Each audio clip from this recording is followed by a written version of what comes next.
महाराष्ट्र के पालघर जिले में कल से शुरू हुए लॉन्ग मार्च का आज दूसरा दिन है। सीपीआई-एम के नेतृत्व में ऑल इंडिया किसान सभा और उससे जुड़े कई जन संगठनों ने इस मार्च का आह्वान किया है। मुंबई अहमदाबाद राष्ट्रीय महामार्ग पर डहाणू से शुरू हुआ ये मार्च आज पालघर जिला कलेक्टर कार्यालय तक पहुंचने की संभावना है। इस विशाल मार्च में लगभग 50,000 से अधिक किसान, आदिवासी, मजदूर और ग्रामीण क्षेत्र में रहने वाले लोग शामिल है। आंदोलनकारी वन अधिकार कानून को पूरी तरह लागू करने की मांग कर रहे हैं ताकि आदिवासियों को उनकी जमीन और जंगल पर कानूनी हक मिल सके।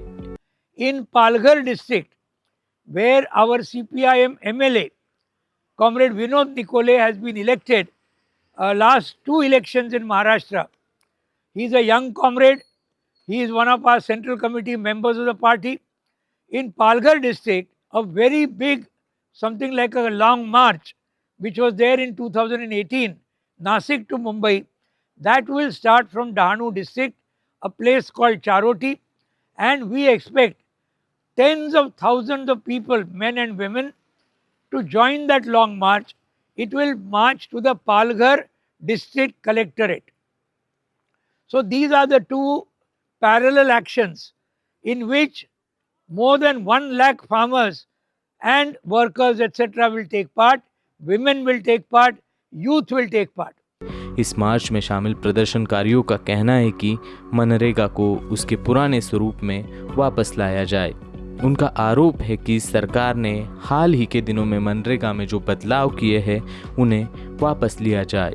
इसके साथ ही 4 नए लेबर कोड्स को वापस लेने और वाधवन तथा मुरबे जैसे प्रस्तावित बंदरगाह परियोजनाओं को रद्द करने की मांग भी उठाई गई है।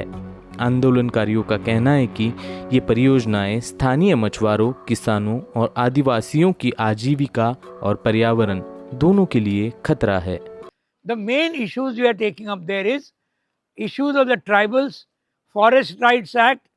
We are this thing against the whole Modi government's attempt to wind up the Manrega. That is also going to be condemned. Then other issues like the whole question of housing, education, employment, health, water for irrigation. These are some of the things, but the main thing is the land question, that everybody who is actually cultivating the land must come on their names. So this is being led by the Communist Party of India Marxist in both these districts.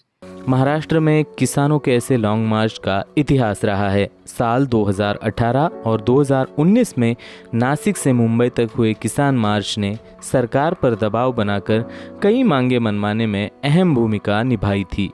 मार्च के दौरान राष्ट्रीय राजमार्ग 48 पर यातायात को नियंत्रण किया गया है और भारी वाहनों को डाइवर्ट किया गया है। लाल झंडों, नारों और पारंपरिक प्रतीकों के साथ ये मार्च एक बड़े जन आंदोलन का रूप ले चुका है।